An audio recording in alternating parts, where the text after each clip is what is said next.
अस्सलाम वालेकुम दोस्तों। मैं उम्मीद करती हूँ आप लोग जहाँ कहीं भी हैं, किसी भी मुल्क में, किसी भी खित्ते में, किसी भी शहर में, इंशाल्लाह खैरियत से होंगे। और आप लोगों की आरा मुझे मिल रही हैं और मेरी पूरी कोशिश होती है आप लोगों को मैं जवाब भी ज़रूर लिखती हूँ। दोस्तों, आज आप लोगों से बलूचिस्तान के बारे में कुछ बात करूंगी। आप लोगों ने चंद दिन कबल ख़बरों में ये ज़रूर सुना होगा कि बलूचिस्तान के इलाके मरी कोहलू में बारूदी सुरंगें फटने से एक कैप्टन और एक मेजर शहीद हो गए हैं। पाकिस्तान की मीडिया में ये खबर एक आध मरतबा आई तो ज़रूर, लेकिन फिर कहीं एकदम से गायब हो जाती है।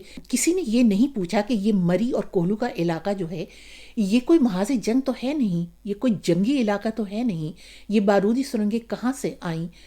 तो लेकिन बहरहाल क्योंकि पाकिस्तान के चैनल्स पर क्योंकि सियासतदानों की हर वक्त धमाचौकड़ी मची रहती है, लिहाजा इस किस्म की मालूमात, इस किस्म की रिपोर्टें कभी कभार ही सुनने में आती हैं, बल्कि सुनने में नहीं आती। मरी कोहलू ये वो इलाका है जहां अब नहीं बल्कि 70 के अशरे से इसी तरह से कत्लो गारतगरी का मैदान सजा हुआ है। सन 72 की ये बात है। ये मेरे अपने ख़ानदान के एक नौजवान थे जो बाहर से डिग्री करके आए थे।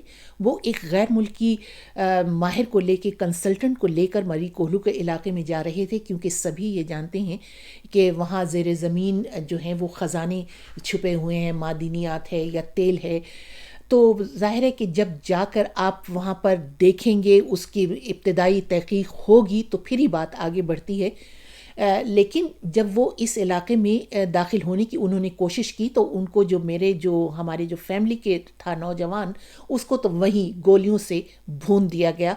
अलबत्ता वो जो गैर मुल्की था वो और उसको ड्राइवर को छोड़ दिया गया। तो ये तो एक वाक़या है जो मुझे मालूम है, लेकिन ना जाने इस तरह के और कितने वाक़यात वहाँ पर हमेशा होते रहते हैं। मैं सन 92 में जब बलूचिस्तान गई थी तो मैं चाहती थी कि मरी और कोहलू भी जाऊं, लेकिन सब ने मुझे मना किया कि नहीं, वो इलाका बिल्कुल महफूज नहीं है, बेहतर है कि आप वहाँ पर ना जाएं। लेकिन बहरहाल मैं मरी और कोहलू के बारे में बहुत सी कहानियाँ सुनकर वहाँ से आई थी। और इत्तेफाक से उन्हीं दिनों में नवाब खैर बख्श मरी अफ़गानिस्तान में ख़ुद साख्ता जलावतनी गुजारने के बाद वापस कोयटा आए थे। मैंने बहुत कोशिश की कि इस बारे में उनसे कुछ बात हो सके, और मैं उनके यहाँ गई भी थी, उनसे मिलने गई भी थी, लेकिन वो जो है मीडिया से बात करने के लिए बिल्कुल तैयार ही नहीं हुए।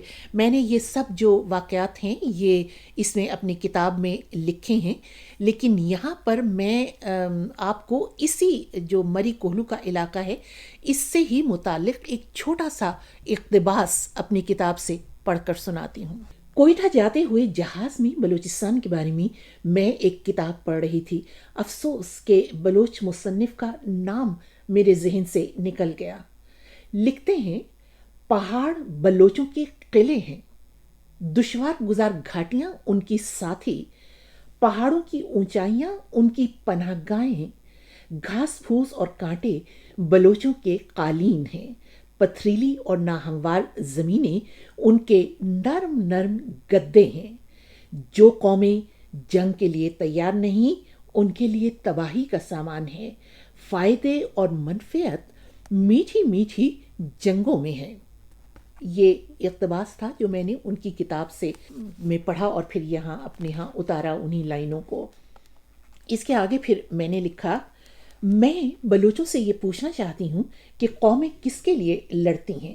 अपनी आज़ादी के लिए, अपनी शिनाख्त के लिए, मालो दौलत के लिए, हालात ज़िंदगी बेहतर बनाने के लिए? बलूचिस्तान में ये लड़ाई किसके लिए? सरदारों की हाकमियत आला बरकरार रखने के लिए?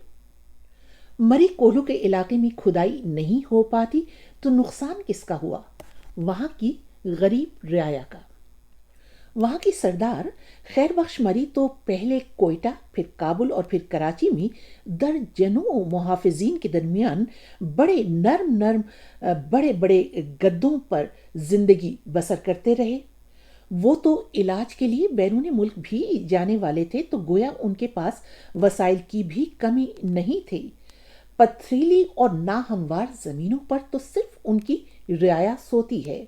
सरदार साहब के तो सिर्फ एक बेटे लड़ते हुए जान से हाथ धो बैठे।